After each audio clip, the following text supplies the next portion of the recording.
आता तुम्हीच काहीतरी करू शकतात. मग विष्णुदेव म्हणतात, तू जा, मी तुला अभयदान देतो. लवकरच मी तुला तुझे स्वर्गलोक वापस देईन. असे म्हणल्यावर इंद्र निश्चिंत होऊन निघून जातात. मग थोड्या दिवसानंतर बलीनी असा नियम केला होता की त्याच्या दुपारची पूजा व अर्चनेनंतर जे कोणी त्याच्या महालाच्या द्वारावरती येईल ते रिकाम्या हाताने वापस नाही जाणार. हे ऐकून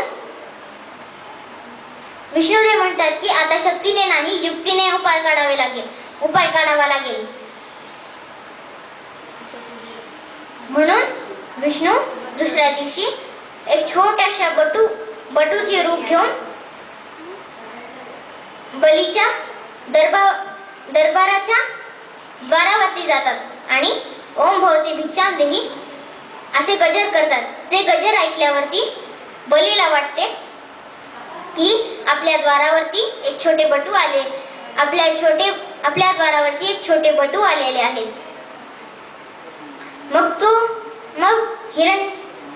मग बली म्हणतो की या बटू आसन ग्रहण करा.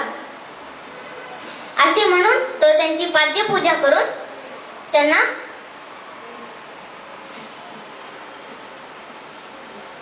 विचारतो, तुम्हाला काय पाहिजे आहे बटू? मग ते बटू म्हणतात, मला काहीही नको, तर फक्त 3 पाऊल भूमी पाहिजे. मग बली म्हणतो, मला लज्जित नका करू. तुम्हाला जे पण पाहिजे आहे ते खरे सांगा, मी तुम्हाला ते द्यायला तयार होईल. मग ते बटू म्हणतात, जेवढे मला पाहिजे आहे तेवढेच मी तुला सांगत आहे, जास्त नको आहे मला. मग जसं बली म्हणतो ठीक आहे, आणि जसाच तो संकल्प सोडणार असतो तेव्हा शुक्राचार्यांना, राक्षसांचे गुरु शुक्राचार्यांना कळतं, अरे हा काही साधारण बटू नाहीये, हा विष्णू आहे.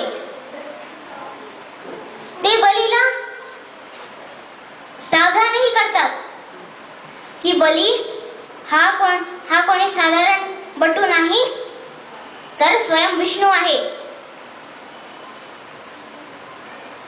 तर मग बली म्हणतो की काय स्वयं विष्णू आले आहेत, असे मोठे भाग्य कुणाचे असेल? स्वयं विष्णू माझ्या दरबारावरती आलेले आहेत, ह्याच्याहून मोठं माझ्यासाठी काहीही नाहीये.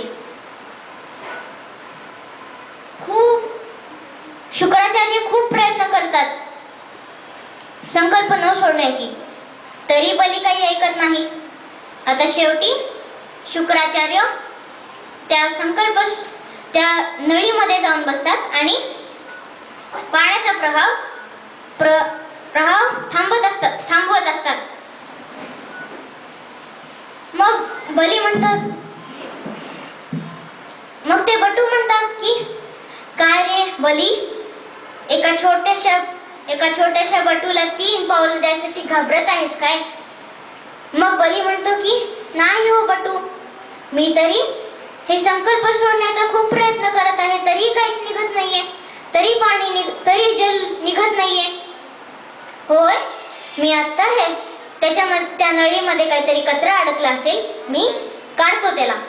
म्हणून ते एक छोट्याशा काडीने त्या नळीमध्ये ती काडी घालतात, आणि जेव्हा ती काडी घालतात ते बरोबर शुक्राचार्यांच्या डोळ्यात जाऊन घुसते आणि शुक्राचार्य जोरात ओरडत बाहेर पडतात.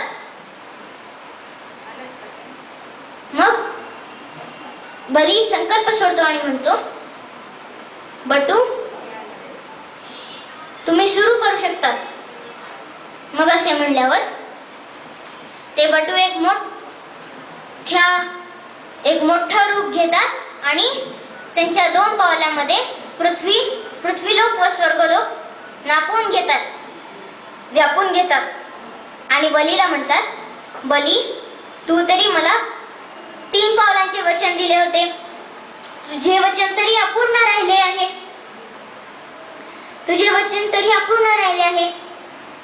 आता मी 3रा पाऊल कुठे ठेवू? माझे 3रे पाऊल कुठे ठेवू? मग बली म्हणतो की, हे विष्णू देवता, माझ्याजवळ आता काहीच विशेष नाही आहे. आता मग फक्त माझ्या देहावरतीच माझा अधिकार आहे. तुम्ही माझ्या डोक्यावरती पाय ठेवावे. असे म्हणल्याबरोबर जसे ते बटू त्यांच्या डोक्यावरती पाय ठेवणारच असतात की ते थांबतात आणि म्हणतात, बली, तुझ्यासारख्या राजाचा मी तिरस्कार नाही करू शकत. तू एका आदर्शपूर्वक राजा असल्याचे मला दाखवलेले आहेस. मी तुझ्या ह्या स्वभावाने खूप प्रसन्न झालेलो आहे.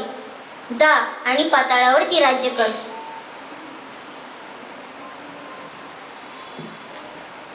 अशा रीतीने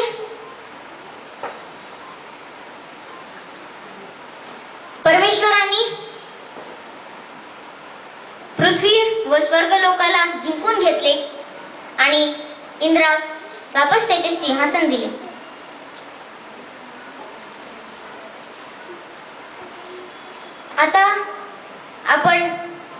आता मी तुम्हाला परशुरामाची माहिती सांगणार आहे. विष्णूंनी त्यांचा 6वा अवतार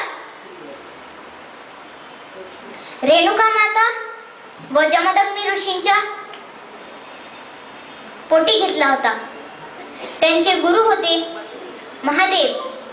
ज्या दिवशी त्यांची शिक्षा पूर्ण झाली त्या दिवशी महादेवांनी त्या अवताराला एक परशु असे ब्रह्मास्त्र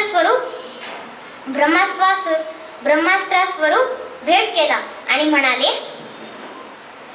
हे परशुनी, तू अजय झालेला आहेस. आता पूर्ण संसार तुला परशुराम म्हणून ओळखेल. असे म्हणून ते आपल्या आश्रमास प्रस्थान करतात.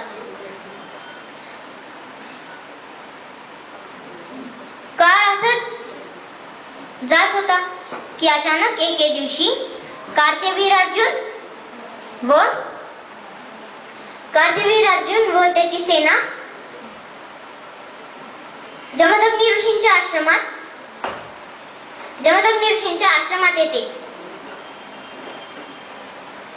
जमदग्नी ऋषी त्यांचा स्वागत सत्कार करतात आणि त्यांना जेवायला देतात.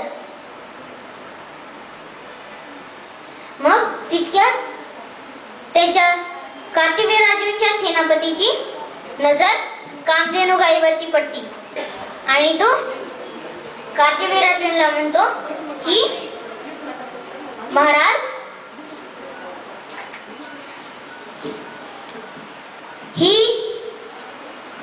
ही जादुई गाय आहे.